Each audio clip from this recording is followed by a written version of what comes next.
Congratulation Sakina. কিন্তু কেন? তুমি একদমই ফার্স্ট হয়েছো। কিন্তু তুমি কিভাবে জানলে? রোশনি তোমার রোল নাম্বার দিয়ে নিজে চেক করেছে।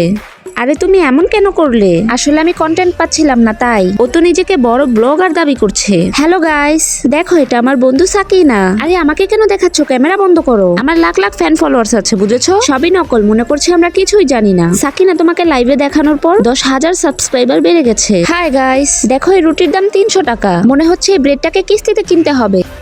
আর এটা দেখো কত ফালতু দেখাচ্ছে। আরে আমাদের ভিডিও বানাচ্ছ কেন? ক্যামেরা বন্ধ করো।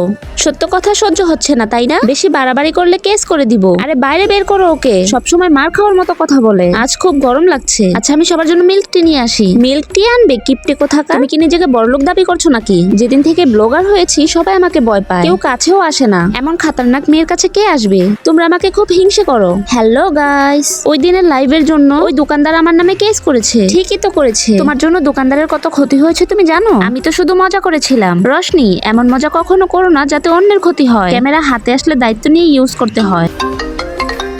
সাকিনা জলদি কিছু করো, প্রিন্সিপাল স্যার ফোন করেছে। আমাদের কিছু করার নেই, তোমাকে হোস্টেল পাল্টাতে হবে।